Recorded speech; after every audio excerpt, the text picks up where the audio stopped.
Prepare to cringe, everybody, because we've got 5 very expensive things that were utterly destroyed right now.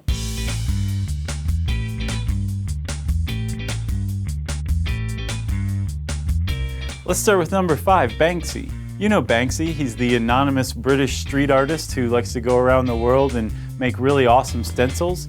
Well, every once in a while, those stencils are painted over, despite being extraordinarily valuable works of art.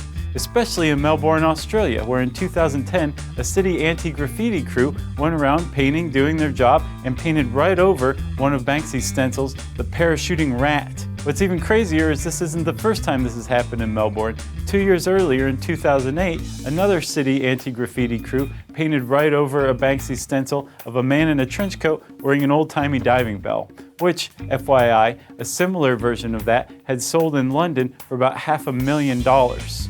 Lost and expensive.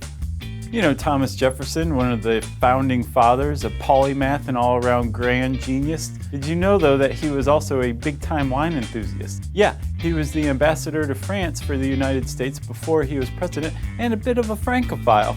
So by the time he died in 1826, on July 4th no less, he had a pretty nice wine cellar going, and those bottles survived him and spread out into the hands of collectors.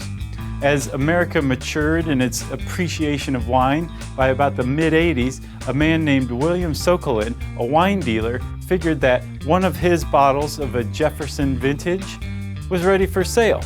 So he took this 1787 vintage Chateau Margaux with Thomas Jefferson's initials etched in it, no less, to a very haughty black-tie dinner and walked it around to prospective clients, saying, "I've got this bottle of wine. It's very nice. It was Thomas Jefferson's. Cough up $500,000 and it's yours." Well, as Sokolin's making the rounds, showing it to people and drumming up enthusiasm, he actually hit a metal serving tray with the bottle.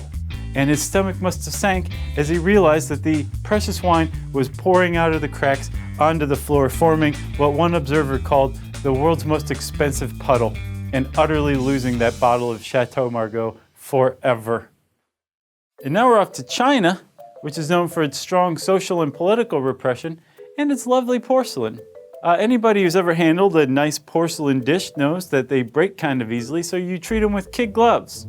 You especially treat them with kid gloves when it's a dish from the Song Dynasty, over 1,000 years old, and worth about $1.2 million. All of this is very good advice that workers in a lab at the Forbidden Palace, which is China's former royal complex, now their national repository of great works of art and museum, could have used when they were handling just such a dish using a precision testing machine, which is a very precise machine. It's in the name, but this one apparently was not so great. They were pressing down on the ceramic plate, testing something or other, when it pressed down too hard and the plate shattered into 6 pieces. They broke the 1,000-year-old plate. Well, they used the same logic that the Brady kids used when they broke their mom's vase.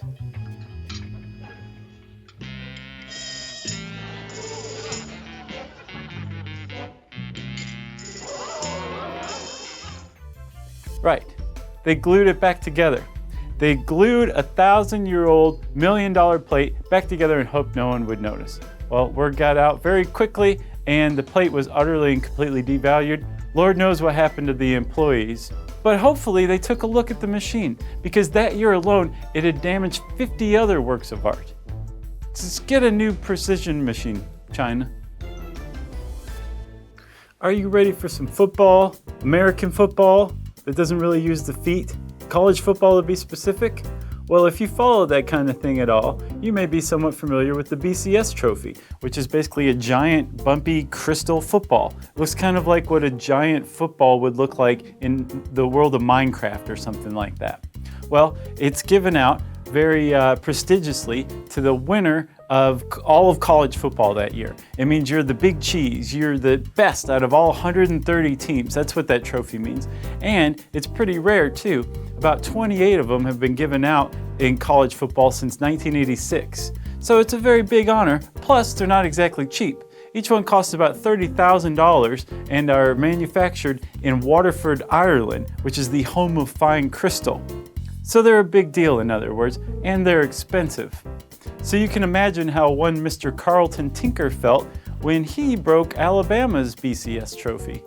Yeah, the University of Alabama had their 2012 BCS Trophy out during some public event, and for some reason, they set it on a pedestal, on top of a little piece of carpeting, rug, just something to kind of class the whole thing up, that was allowed to drape down to the floor. Now, Mr. Carlton Tinker was walking around, got his feet caught on this carpet, pulled the BCS Trophy right off the pedestal, and shattered it everywhere. You can imagine Mr. Tinker had quite the pit in his stomach because that's something of a faux pas in the college football world, breaking the trophy in front of the team.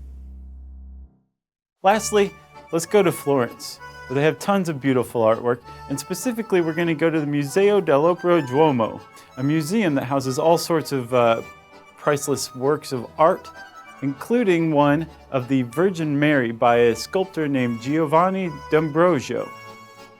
Well, in 2013, American tourist Pat Broderick decided he wanted to see how his hand measured up to the outstretched hand of the Virgin Mary in a D'Ambrosio sculpture, and when he did, he knocked the little pinky finger off of the Virgin Mary statue clean off. I imagine his heart and his stomach switched places as he did. Well, Pat was promptly arrested, held in jail, threatened with enormous fines, until he was finally released. He didn't have to pay a cent, and the authorities publicly acknowledged that the sculptures in the museum are actually plaster replicas of the masterpieces that they keep under lock and key from the likes of American tourists like Pat, who like to compare things unnecessarily. So Pat, as they say, lucked out. I hope you didn't cringe too much and you liked this list, and if you did, there's tons of other great content right here on the Stuff You Should Know YouTube channel. Go ahead and subscribe. Follow us on Twitter at SYSK Podcast. Join us on Facebook.com/StuffYouShouldKnow. And check out our website, StuffYouShouldKnow.com. We'll see you there.